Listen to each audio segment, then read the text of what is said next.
This is Trend Following Radio, where great thinking comes alive.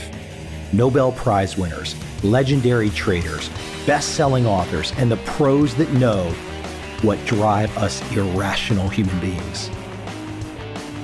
I am your host, Michael Covel. Not filtered, raw, honest. That's my passion.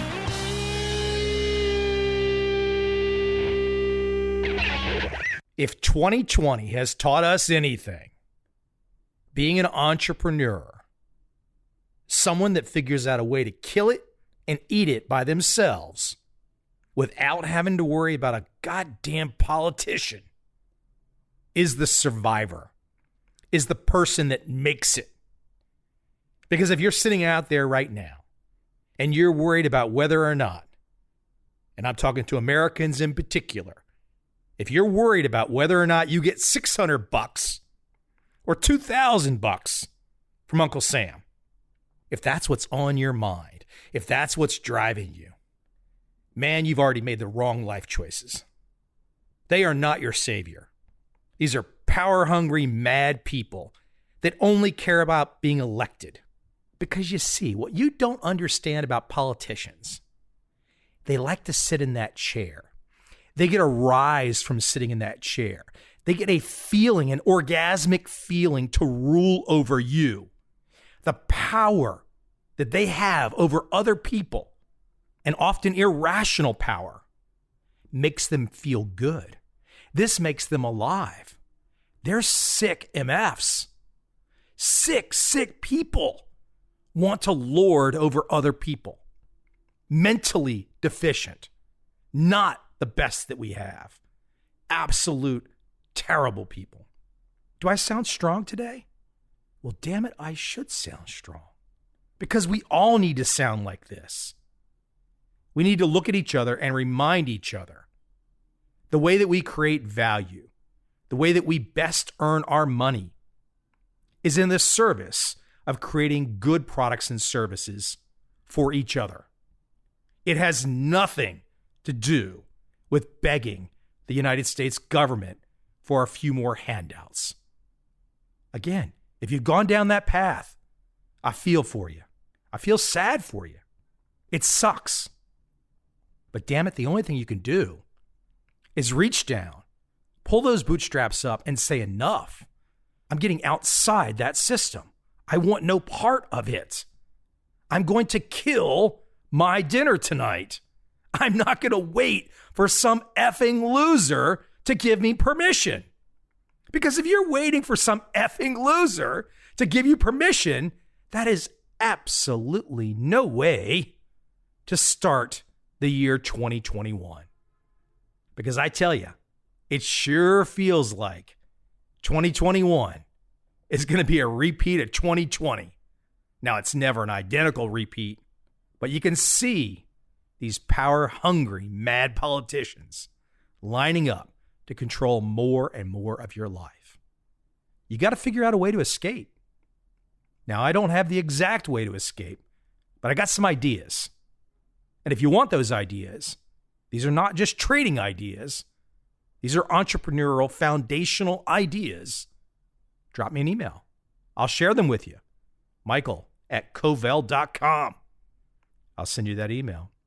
It's bound to get you started on a journey towards where you might have some happiness, not this melancholy hanging on to the latest nonsense they're telling you on CNN about negotiations between the president, the House, and the Senate. Who cares? $2,000 in America is not going to change your life. Absolutely no way, no how.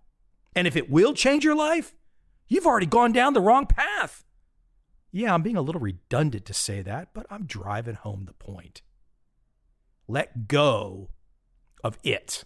It is the American government promising to be your daddy, promising to tuck you in at night and give you that French kiss with no tongue. That sounds terrible. It is terrible, though. These are sick, twisted people. It's pretty easy to make the argument that the overdone, overreaching hand of big government in the United States of America has ruined the United States of America in the year 2020. You tell me, after watching all of this nonsense, why you should trust government. I would argue that you are mentally deficient, incapacitated, if you think government is your friend, your savior, your mommy, your daddy, something to be trusted. It's not. The only person you can trust is looking at you right now in the mirror. They're staring back at you. It's you and it's only you. Oh, it can be your family and it can be your friends, but ultimately it's you. So this is my heartwarming, high energy reminder as we jump into 2021. Reach down and grab a hold and see if you still got a pair, because plenty of people don't. Now, with that little lead up, I want to give a little bit of a best of here with another high energy guy, Jeffrey Gitomer. Reaching back in time, a little entrepreneurial kick in the ass. And I thought to play this one again because Jeffrey will be coming on again in the year 2021. So without any further delay, let's jump right into my interview with Jeffrey Gitomer. A little Napoleon Hill, a little bit of motivation, a little bit of a reminder that it's all on you and no one else.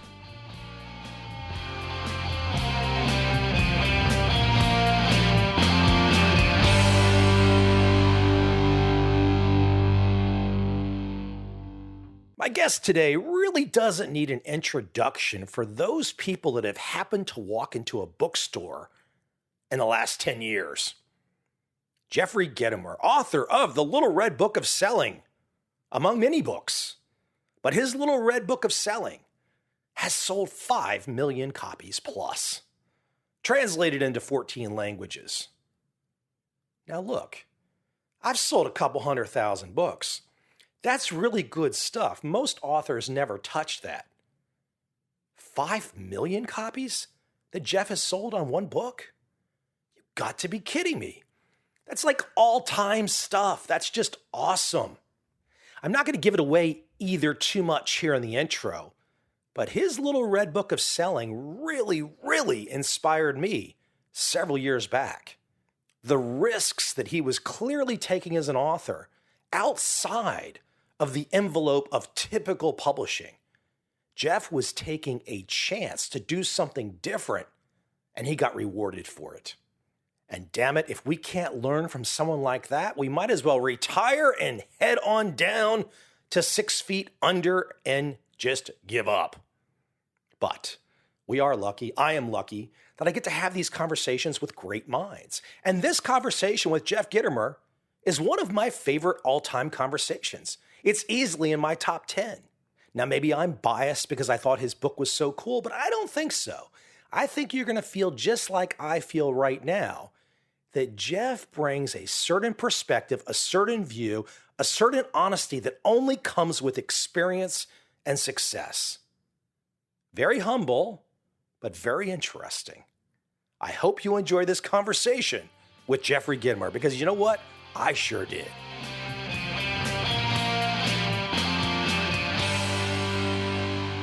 In advance of this call, it jogged memories back for me because my first book came out in 2004 and then another book in 2007. Nowhere near your numbers, but for an author to sell 100,000 plus in the investment book space, okay, this is noteworthy. I started thinking about my third book, and I'm going through those bookstores, and it's like every inspiration I had was like, I don't want to do like everybody else is doing. I want to do like this guy Gitomer. That's who I want to do. I want to make a Little Red Book of Selling in the investment space. But let me tell you what happened. So it ended up becoming, your book really inspired me for my 10 Commandments book. But the thing that I really wanted to address with you and let you comment on it, let you run with it, through the publishing circles world, when I started asking about your book, the word that I got, and you'll have to correct me if I'm wrong in my understanding, is that one of the initial reasons that book had so much success was how you did it initially. My understanding is that you did everything in-house, basically had the book fully produced and already had sold a lot of copies and then went to a publisher for wider distribution. I did do everything in-house. The book actually took about a year longer to produce than I thought it would because I wanted to put everything I had into it. The publisher, Bard Press, actually came up with the idea. We were sitting in a Mexican restaurant in Austin, Texas, and he said, Harvey Pinnock put out that Little Red Book of Golf. I think you should write the Little Red Book of Selling. He sold 1.5 million copies. You'll sell more. And I started on a napkin. I started to pen out some of the chapter titles. And chapter 1 is Kick Your Own Ass. And chapter 12.5 is Resign Your Position as General Manager of the Universe. And I knew that I had to write something about networking, about asking questions, about humor. Literally, I halfway fleshed out the book at that restaurant. I came home and I started to write, and then I got diverted, and then I started to write, and then I got diverted. But I hired a designer for typesetting. And that's one of the secrets of books. Publishers can't design worth a shit. So I charged the publisher for my design guy. They can't refute it because I've won awards for design and I've sold millions of copies of books as a result of it. So they end up doing it. Even Amazon on this, the book we're going to talk about today, Truthful Living, I designed this book. They didn't. And it was almost a fist fight as to who was going to, do the design. I said, look, send me all the design awards you've won and then we'll talk about it. And they didn't have any. That's funny, though, because here you've already got the street cred of 5 million plus for the Little Red Book of Selling. And I know Amazon is new to the ballgame for being a publisher now a little bit, but why would they want to debate with you? You've kind of got a track record there. You know what? Let me tell you something, though. They may be new to the publishing game, but they're already number one. I have never, I've been doing this for 25 years. Amazon is head and shoulders above any other publisher / printer / book distributor I've ever seen. They have their shit together, totally. Well, that's a great tip for me that I will figure out how to execute on. Trust me. Let me put you in touch with my agent who has that inside connection. His name is from Literary Management, and he is the brightest guy in New York City in the publishing business. And he's the one that made this connection happen. Amazon is the future, period. Well, if you wanted to republish your book of Trend Commandments, what a great title, by the way. I bought it for the frickin' title. And then I perused the book inside. They have you can go inside of it pretty decent on Google. I looked at your chapter titles, and you think like I think.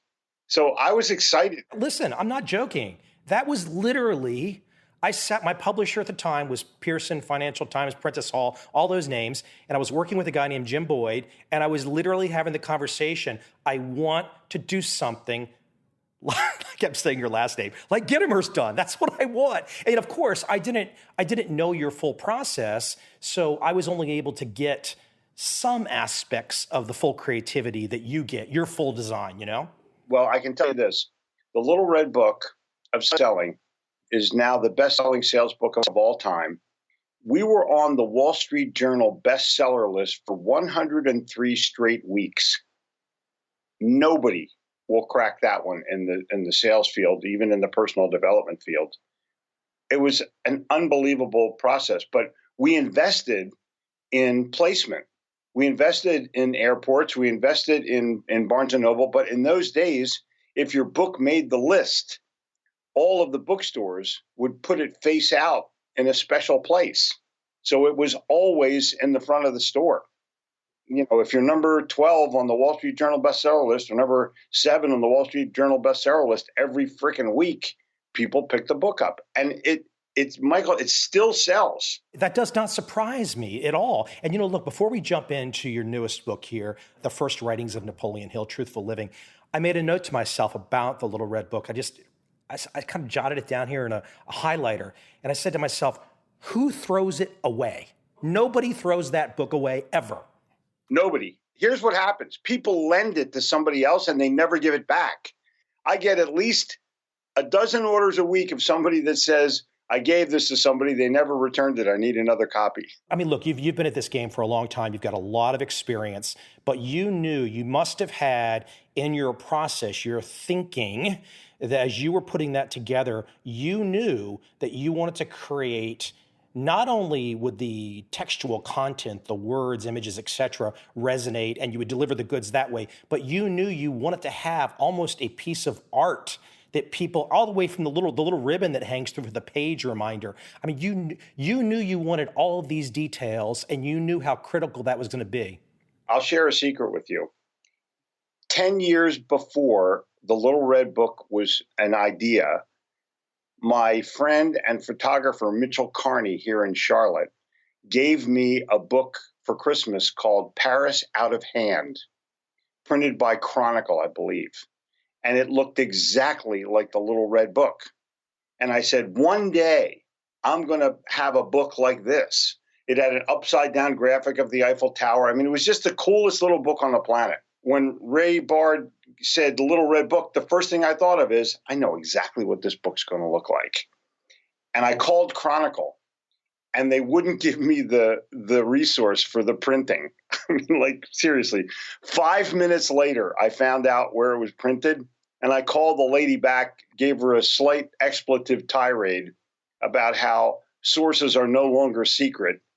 And then I gave her 2 more sources in China that I thought she could do a better job with the book next time. Let's point something out, too, for some out there that have not seen this book.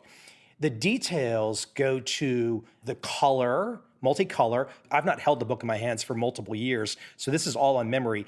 It's multiple color. It's a heavier paper. It's glossy. It's got a beveled edge, I believe. It's got a kind of a cloth cover on the front. It's just every damn detail that one would want as an author. This is when I was trying to put my third book together. When I listen to you, I say the same thing. I'm like, one day I'm going to pull off what you pulled off. You're creative enough.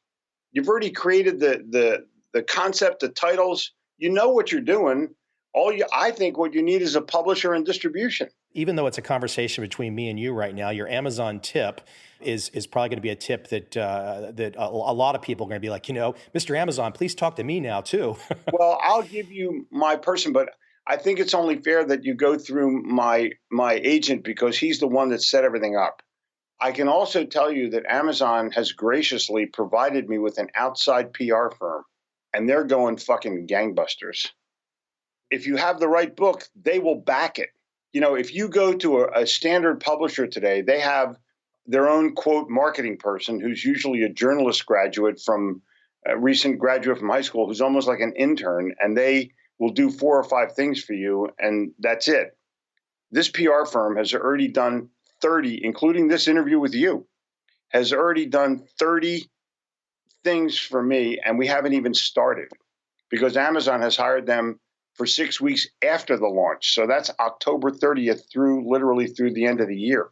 It's funny. Usually my podcast is something where I will go find people. Occasionally I'm connected. I'm friends with Ryan Holiday, and Ryan has graciously sent me some really nice guests over the years. But you're right. Your PR person reached out to me, and I'm like, oh my gosh, I've got this whole backstory with Jeff, and I get a chance to talk to him. It helps to have a kind of a name and a kind of a reputation. I can tell you that. But what is happening right now with respect to this Napoleon Hill book is literally, it's scary to me. I'm holding your galley right now, so this is going to be a hardcover, I assume. Yes, it will be. But take a look inside the galley. Is the book autographed? It is. When is the last time you ever got a galley copy from a publisher? You know the answer. Right. It's a 2-word answer. Fucking never. And the reason that I did it is that I'm sick of getting galley copies and hard copies from PR firms or from publishers, and no one even signs their name to the letter. It's crazy. So I demanded at Amazon that they let me sign all the galley copies. They printed about 1,000 of them. When I'm dead, you might want to go on eBay and get your money out of this one. As people are listening to you right now, though, on something simple sounding like signing a galley copy, and people that don't know about galleys, these are the pre-release copies sent to people like me. You're giving a lesson in sales right now. A very important one. It's called personalization, so that the person feels connected before they even start to read. It becomes wow when they open up the page and they see that the author signed it, and then someone else has to read it slightly more voraciously. I admit, I was very surprised. I've never seen it before. You've not sent me any kind of wire payment. I've never seen a galley signed before, ever. The next one you see signed will be my next book with Amazon. Oh, and by the way, too, the galley that they sent me is basically essentially the same quality that you would see in most paperback editions or nicer of a finished book.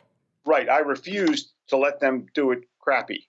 I hounded them to make sure that at least the galley copy would be something that someone would not throw away. And by signing it, it's definitely not been thrown away. And I'll tell you, I've had a dozen people proactively send me email for the galley copy thanking me.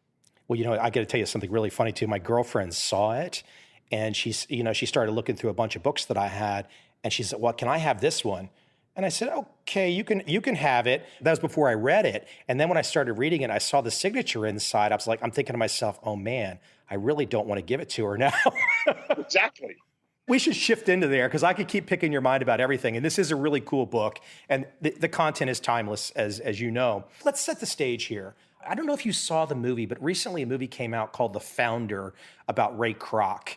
And in that movie, he's listening to some old motivational tapes. This is set in the 40s and 50s. I don't think it's Napoleon Hill. I think it's somebody else. But it's the same kind of headspace. For me, for my audience, give the mini bio on Napoleon Hill. When did you first come into contact with the name and his thinkings?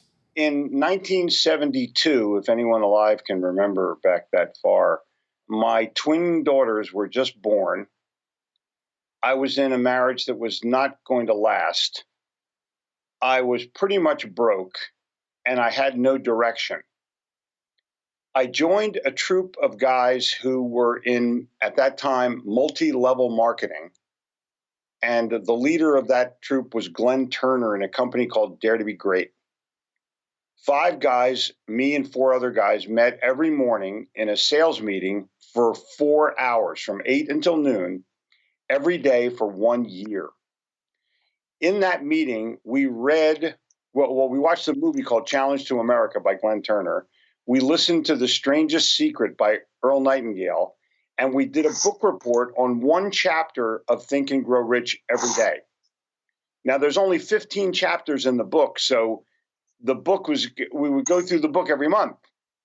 And I literally read from cover to cover that book 10 times in 1 year.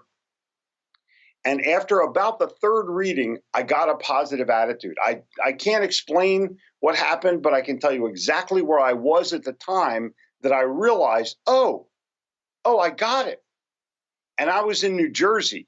People in New Jersey, positive attitude, I think, is a jailable offense. You can't take it away from me now. And it's because of Napoleon Hill. He was the founding father in America of positive thinking and personal development, not just how you have to think positive and be positive, but what are all the elements in going into being a success? And this guy and this book, in 1917 at the George Washington Institute in Chicago, he had a course on advertising and selling. But at the end of every lesson, he wrote his philosophy for succeeding and how and why, and positive thinking and ambition and desire and all of the elements that go into it. After he passed away, the Napoleon Hill Foundation found these works 20 years before Think and Grow Rich came out. Now, Think and Grow Rich has sold 100 million copies.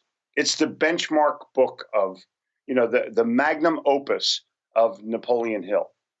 But this writing from 1917 is the foundation of that. I'm reading this stuff. The Napoleon Hill Foundation, just a slight backstory, as a gratitude for my positive attitude, I was introduced to the Napoleon Hill Foundation by Charlie Tremendous Jones, who was my mentor in speaking. I volunteered to do the newsletter for the Napoleon Hill Foundation, Napoleon Hill Yesterday and Today. I've been publishing that for more than 10 years, gratis, just as a thank you.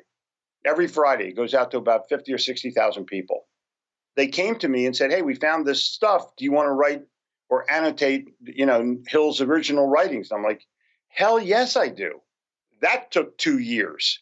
Like, I went through every lesson, everything. I took away all of the sales part of it, and I just left the what's called after the lesson visits with Napoleon Hill. And I'm going to tell you, Michael, it's absolutely unbelievable.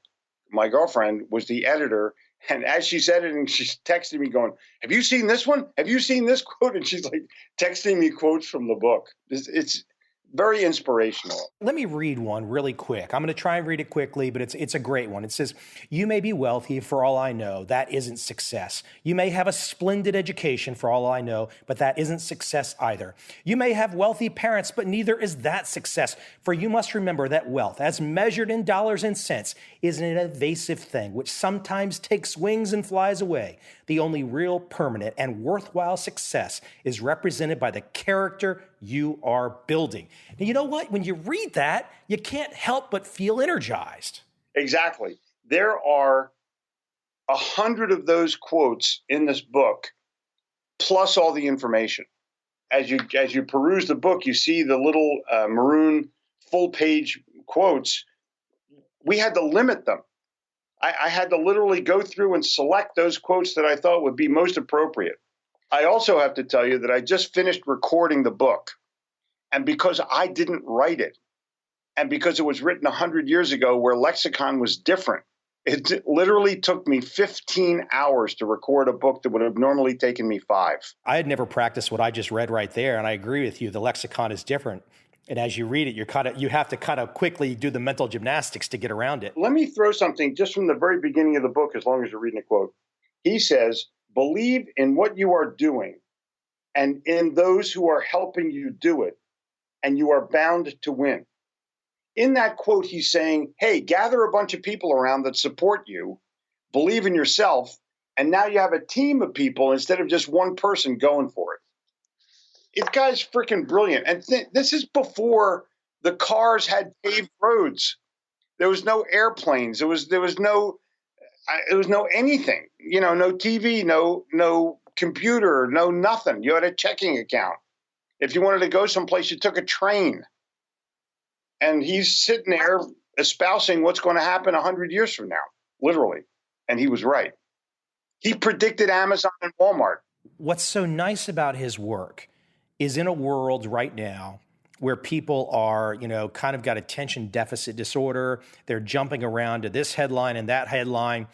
And what I love about the work that you've put together here is the breaking it down to the bare essence of thinking. And what I love also too, and this is from Napoleon Hill, this is his classic opener, thoughts are things. And that's very difficult, in my humble opinion, that's very difficult for initially at least 95% of the population, whatever population, to accept. Thoughts are things. The thoughts are things quote doesn't come until almost 2/3 through the book. And when I saw it, my blood ran cold. Like, okay, here's the beginning of the process. And he's telling me, literally as a reader of his early writings, oh, I found it myself. I'm going to use this from now on forever. It's pretty cool. I mean, this book is historical as much as it is challenging and inspirational. It lays it out. It tells you exactly what to do. He does it in a way where he doesn't say, you're a jackass if you don't do this. He's just saying, hey, this is what I do. He's one of his quotes at the very early part of the book is finish what you start. He clarifies it by saying, the time has come for you to succeed, but you cannot do it without finishing what you start. Like, dude, way to go. I think that there's a deep thinking behind this. This guy had to go home at night and marvel at the electric light, by the way, when he turned it on. That's one of his things. He goes, wow, Thomas Edison invented this thing. Look, I can just flip the switch and the light comes on. We don't think about that today. We have LED lights that come from China that you turn them on and they're way better than any light has ever been before. But the bottom, and they don't get hot and whatever the deal is, but it was a marvel back then. The phone was a marvel back then. The automobile was a marvel back then. The typewriter was a marvel back then. Think about all of the elements that went into early part of our own industrial revolution. The cash register was a big deal. Hill did this all in what we would refer to as primitive times, literally primitive times. Can you imagine a guy with no cell phone? When I read a sentence of his, and this is going across the work that you've put together here, there's no excuses. You read the sentence, and it's almost like you've now got horse blinders on. If you jump off the sentence, you're making excuses. Like, the sentences are so pure. If you leave it, you yourself know that you're doing the wrong thing. Very compelling. And I'll tell you, I got a much deeper understanding, having edited the book and gone through the process, at least 10 reads of it before I ever turned it in, and annotated it and put my own, writings in there. But I didn't touch his. I left his words pure. But reading the book out loud, like I just did this past week, it's a whole new insight. I have a digital studio. I'm very fortunate. We have a really solid crew of people because we're podcasting now 5 days a week, and I record all kinds of all my YouTube videos. Everything's done in studio. My producer was going, "Wow, that's really cool," and I was stopping, going, "Do you realize what he just said?" So the edits are boundless in this piece. It was uber inspirational to do it. And it's made me a much bigger expert on the book, I can tell you that. Let me keep it at something that I just brought up a moment ago, where the notion of thoughts are things. I'll really elaborate and kind of tear that apart, peel back the onion some. But also, there's a sentence that I jotted down from the book: 95% of those out there, and this is not meant to be some kind of ad hominem or something negative about people, but 95% of people really don't know how to think. It is an acquired skill. What he says in Thoughts Are Things, he's saying that everything that was ever invented and everything that you look at every day began as a thought before it ever materialized. He's telling the reader that if you're not thinking of something new, you're never going to do anything new. You don't just wake up and say, "Okay, I'm going to do something cool." No, it started in your mind and manifests itself. Maybe you thought about it, then you sort of jotted it down, and then a week later you came back and edited it, but you're still thinking. Your mind is still going through that thought process. Every one of your listeners right now, you've been in the shower or you've just gone for a run, and all of a sudden a thought pops in your mind. Mostly because your mind was clear, but that thought will vanish if you don't write it down immediately. And it is the beginning. It's that the seed of whatever it is that you're trying to plant. By writing it down, you're starting to water it. You've planted it, you've started to water it. But it began as a thought. And when he says thoughts are things, he's saying all of these things began as a thought. Then someone did something about it, and it manifests itself as a light bulb or an automobile or a telephone or an airplane. That's the process. The Wright brothers thought about flying in Dayton, Ohio, but didn't take off until they got the Kitty Hawk.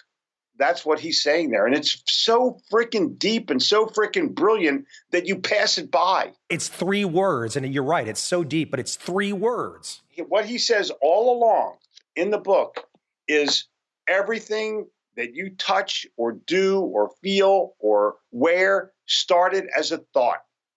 That's the process by which he is sticking to as an underlying theme throughout the entire book. Think about it.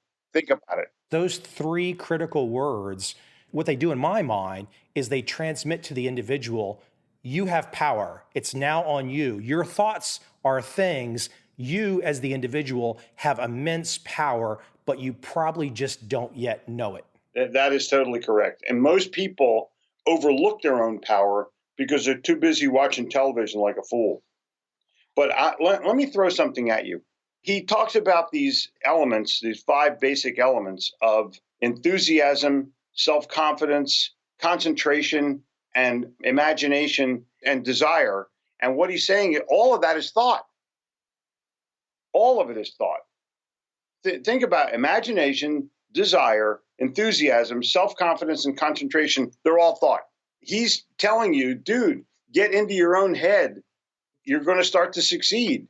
Until you do, you're working for somebody else, getting to work on time at 9 o'clock in the morning, and you're going to do jack shit. You know, I love this podcast, Jeff, because there's nowhere else that I know of that I could have turned on any TV show in the United States of America in the last year to hear what you're saying. Thanks. Thank you very much, Michael. I mean, I'm serious. I mean, that can sound flattering, but I'm saying it as an objective fact too. Because if I turn on any news show, if I turn on something else, it's all about everything else that's not important. Blame and bullshit. Those are the two things that you get when you turn on the television and you're watching any kind of something that someone else considers factual. It's somebody else's opinion of what happened. Well, what's great too is about your work, and we're such in a divided world these days. There's these different tribal factions. There's nothing tribal about the works of Napoleon Hill. If somebody can find something tribal in here, I think they need to go see a doctor for some type of a mind checkup. He doesn't care who you are. He doesn't even care if you're a criminal. He's telling you that if you change the way you think about yourself and you focus on what's important to you as a person, you can turn any failure into a success. And you can take your failures and turn them into lessons. That's the main thing. That, you know, people get all upset and they start slamming doors. Like, dude, sit down, write what happened, figure out what you need to do so that it doesn't happen again, and then do that. And he does it in such a compelling way that you can't help but want to try it. And that's the whole deal. Once you start to play with Napoleon Hill's words and you start to put them into your own life, it changes everything. You know, 1972, think about that. That's a long time ago. My twins are 46 years old, so I know exactly what it is. If you can carry around a positive attitude for 46 years, you begin to develop it. Yeah, I also wrote the little gold book of Yes Attitude based on the fact that I wanted to put my own attitudinal thoughts into writing. And that book, it's 10 years old. I just came out with a new edition after the 10th. It's sold more than 300,000 copies in America. It'll sell 1 million copies. There's no doubt in my mind. You know, Amazon will pair it with the Napoleon Hill book, and all of a sudden it'll make a bestseller list someplace.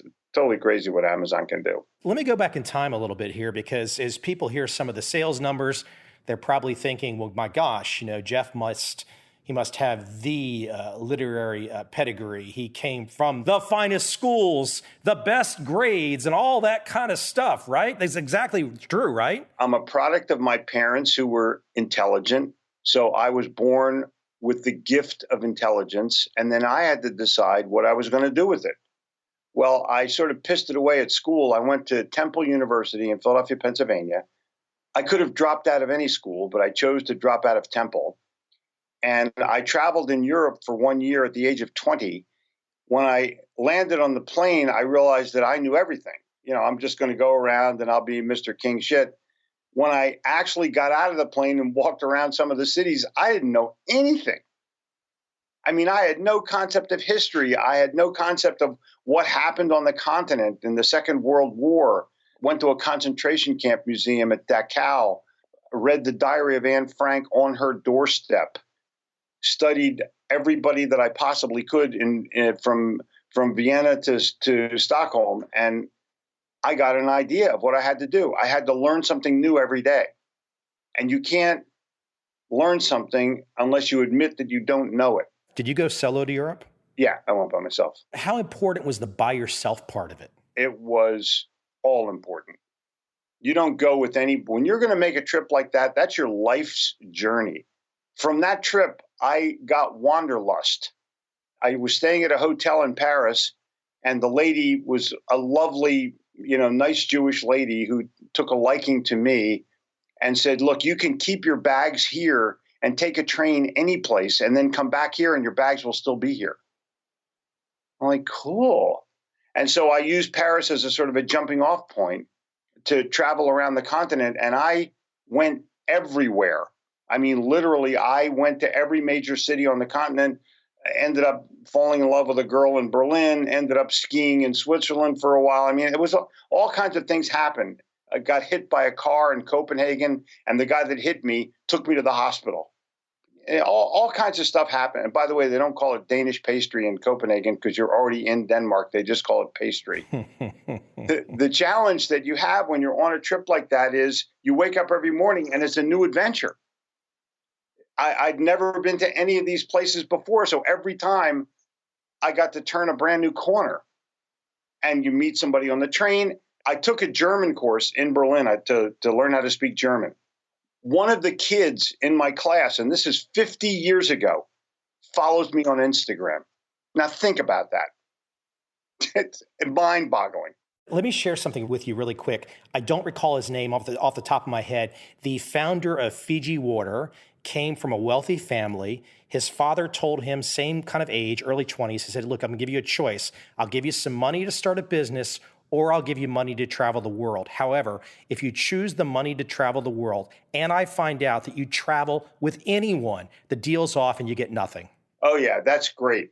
I think it's more difficult for a woman to travel alone these days, but not impossible. If you understand the rules, I have a 9-year-old daughter, even though I shouldn't, I do. I have a 9-year-old daughter. She's been to Paris 8 or 9 times. I've lost count.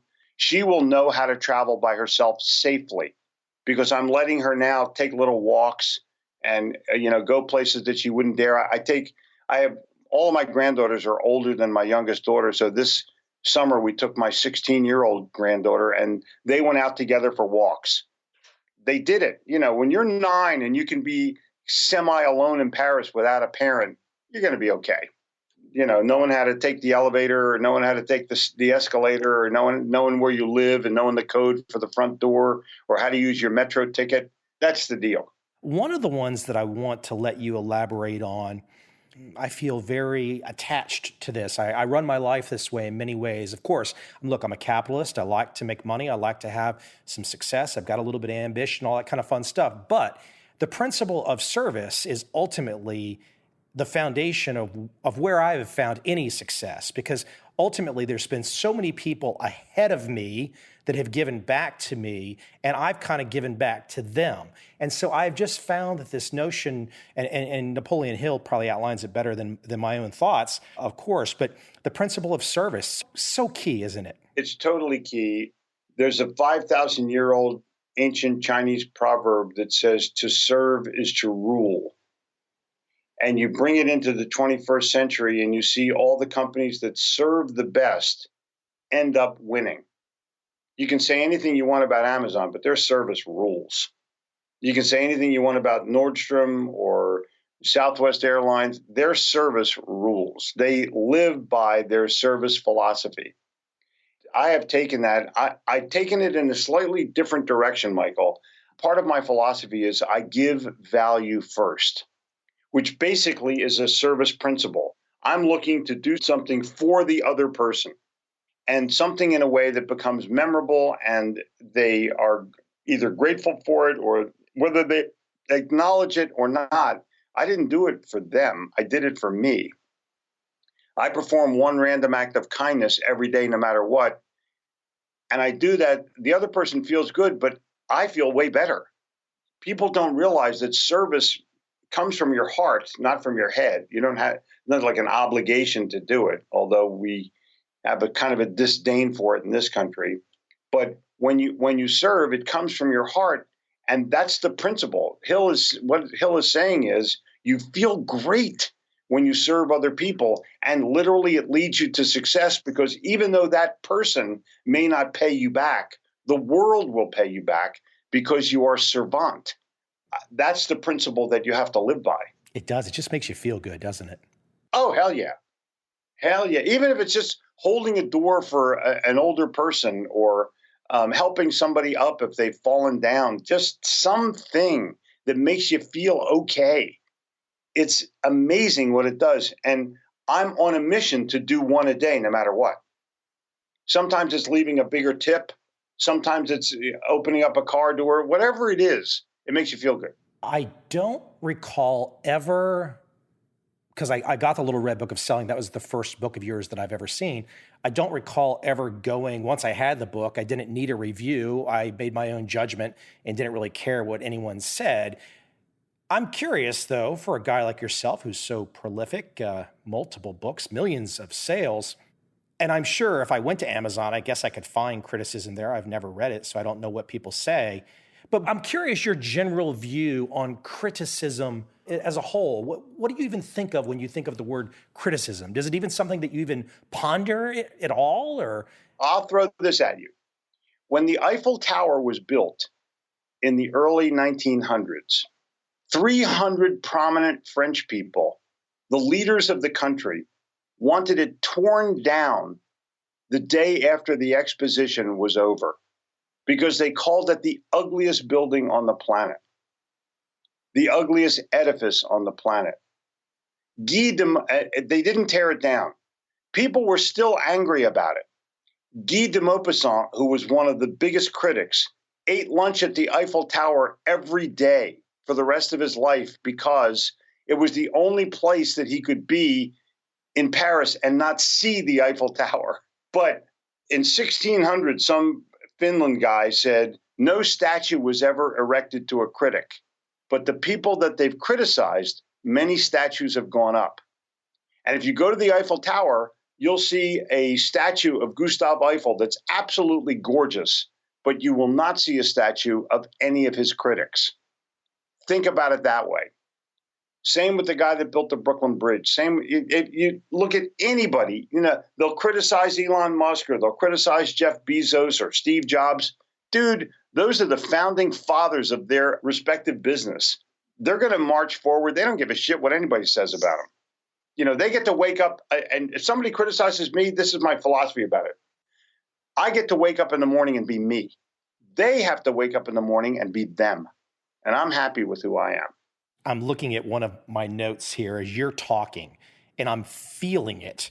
And what I'm feeling inside this Napoleon Hill book that you've put together, ambition is a contagious thing. I'm already an ambitious guy, but I can literally feel you across the lines, and I can feel more ambition, and it feels contagious to me. Attitude, enthusiasm, any kind of passion is contagious. You get it from the other person if you feel it from them.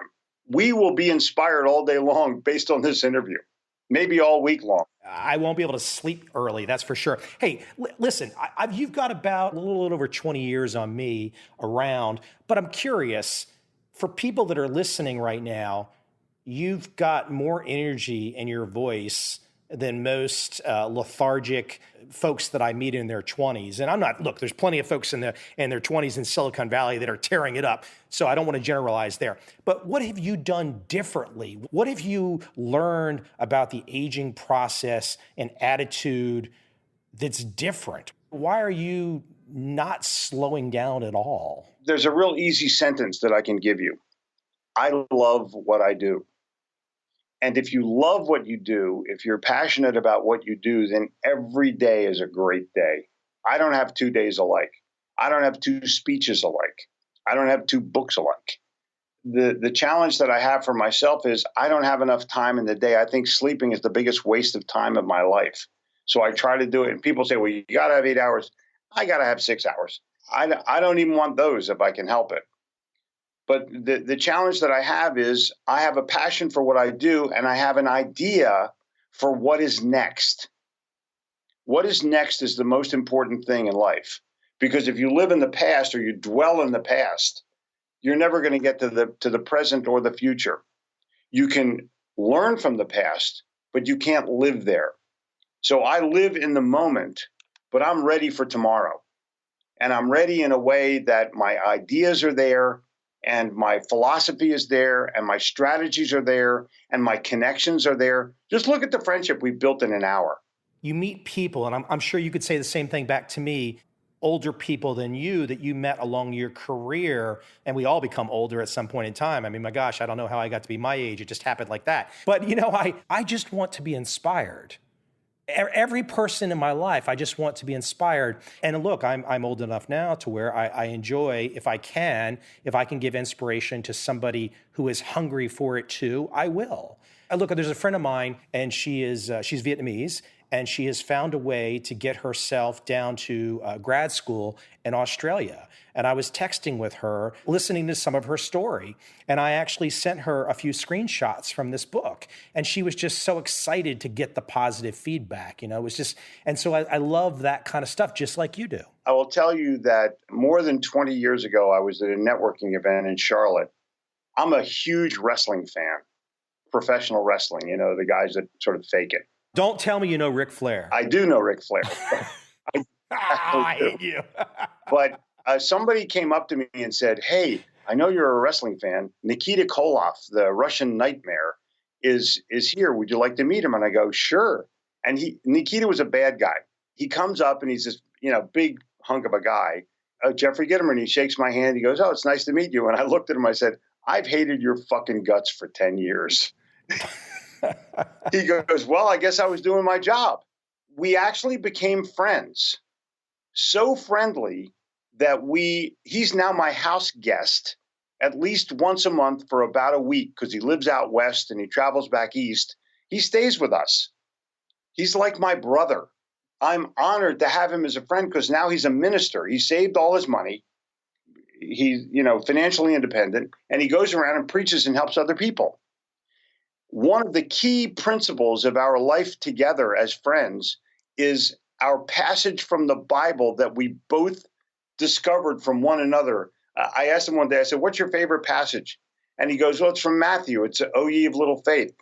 And I took my Bible out and I showed it to him that I had it underlined. Those kind of things. And think about it, because Napoleon Hill writes about faith. I talk about how you believe in yourself. But, it was the boat ride where Jesus calmed the waters. It's just a phenomenal understanding of, dude, if you don't believe, you're going no place, whether it's religion or business or the business of religion.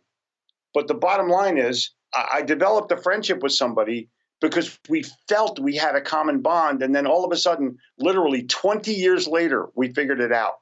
If we took the Little Red Book of Selling and did a separate hour-long episode of literally connecting the Little Red Book of Selling to professional wrestling and how they get so much of it right, my gosh, how much color could we add there for the last 30 years, huh? Nikita and I wrote a book called Wrestling with Success. And he talks about his year-long battle with Ric Flair. I think he wrestled Ric Flair about 400 times in 1 year. But, the outcomes are predetermined. It's not fixed. The outcomes are predetermined. Those guys are ready. They are prepared. They are absolute specimens with 8% fat. It's unbelievable who they are and what they're capable of doing in a rink. And a lot of the guys have been to my home. A lot of the wrestlers, they're great guys. They're fun guys. I've just been really blessed in that I got to sort of meet my heroes. Because I used to take all my kids to the wrestling matches. It was funny as hell. I remember watching probably in the late 70s, early 80s was when I first started watching. It was mostly Vince McMahon stuff back then. So I didn't really come into contact with Flair until later on. But some of those old YouTube clips where you can go find Flair, where he's on fire, you find him on fire and you just say, my gosh, this is the most amazing performer. To watch him talk to the announcer, you can't stop watching. Exactly. He was as prolific as anybody in terms of patter. He knew what to say and he knew how to say it. If you ever really watch deeply, Dusty Rhodes, the guy who was called the American Dream, he was the brains behind all of those storylines. Like who would beat up who and how that would evolve and who would get to the championship matches. And then Vince McMahon started his own thing. Dusty had one of the worst wrestling bodies ever. He was really just... Oh, yeah. I want to end with something, because the listeners to you are looking for something that they can take away and they can take back to their office or they can take back to their home and potentially turn it into money. In the book, literally it's on page 206, there's a quote. It begins with the chapter, The 5-Point Rule. Napoleon Hill says, "Success may be had by those who are willing to pay the price. And the price is eternal vigilance in the development of self-confidence, enthusiasm, working with the chief aim, performing more service than you are paid for, and concentration. With these qualities well developed, you will be sure to succeed. Now, think about that. This is written 100 years ago, and there's not one word in there that has timed out. It'll be valid 100 years from now. Not only are they not timed out, but every word is needed, and there's not any extra that's not needed. Exactly. There's no adverbs or adjectives in there that you can say, well, you could edit this out. I didn't want to edit anything in this book.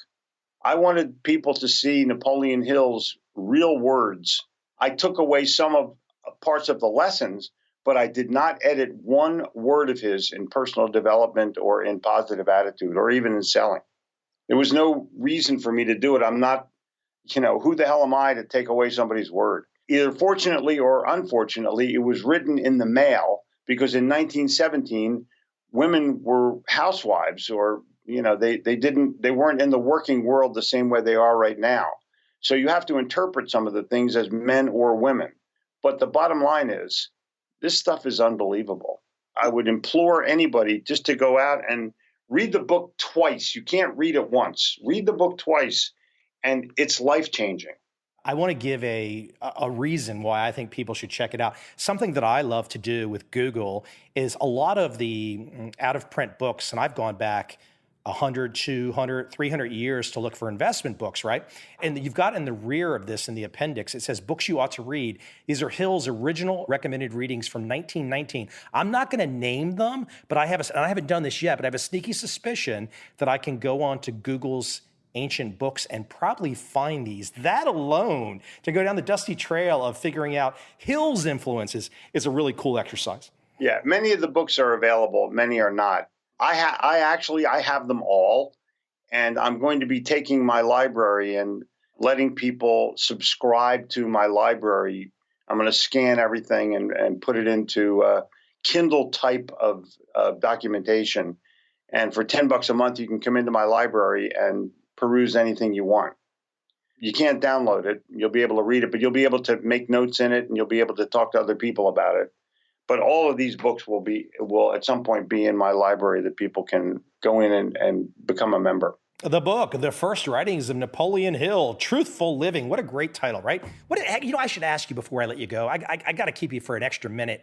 What does truthful living mean to you exactly? What it means is that you are true to yourself and that you honor yourself as a person and that you go through your life waking up in the morning going, okay, I did it yesterday, I can do it today, and I'm going to do it tomorrow. You're telling yourself the truth so you can tell others the truth.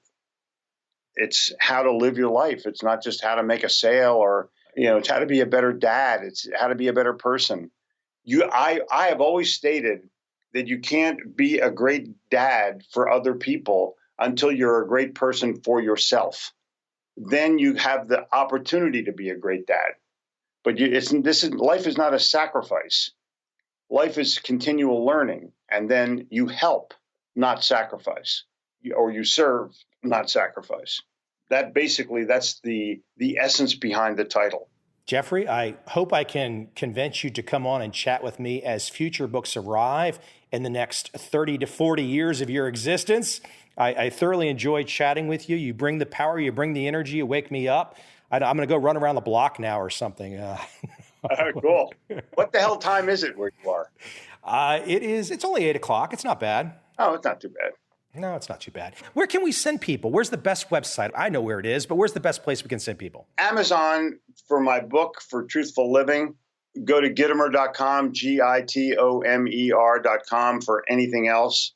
My website's pretty complete now, and it's responsive. You can get it on your phone, you can get it on your tablet, you can get it on your laptop. There's a wealth of material there. When you buy Truthful Living, there's going to be an awful lot of other stuff about it. There'll be a Facebook group. There'll be all kinds of things. After the book launches, there'll be places where you can go and discuss it because it will be discussable. I can promise you that. The Napoleon Hill Foundation has authorized and endorsed the book. I think there's a YouTube video up right now by Don Green endorsing the book. I'll be at the Frankfurt Book Fair in Frankfurt, Germany, talking about getting it done in other languages. I want this book in 40 languages in 1 year. and I'm going to make it happen. I'm not betting against you. No. It'll be in Vietnamese, by the way. I've seen many of the motivational titles here. The biggest names I've seen have been probably Kiyosaki and Anthony Robbins. There's a ravenous appetite for these types of work, for sure. As we were just talking about Nikita, he sends out a daily inspirational quote. For some reason today, it just came across my screen as we're ending. It says, "The secret to personal change is to know and face the truth." It can't be more realistic than that. I'm a full believer in, if you tell the truth, you don't have to remember what you said, because it will always come out exactly the same way again. It's very difficult in today's world to understand that that's the basis of communication. Because if you tell one mistruth, no one trusts you again, ever. Look at any politician. They're untrustworthy people because they're all about self-aggrandizement and blame. They're not needed for our personal success, our personal happiness. They're not relevant. Exactly. Other than how much of our tax money we can keep. That becomes an issue, but I don't know if we've got really much of a say in that really either. So. No, but hey, it's a pleasure meeting you, pleasure getting to know you, and I certainly wish you every success in your endeavors. I will read, even though I'm not a trader, I will read Trend Commandments because the title is freaking compelling. Thank you, sir. I really like your ideas about working with Amazon. For a fellow author, that's very inspirational and very insightful, to say the least. Cool. I'll hook you up with and you can sort of take it from there. Jeffrey, thank you for your time today. Michael, it's a total pleasure. My people will call your people again, and we'll play again. Thank you, sir. My pleasure. Take care, Michael.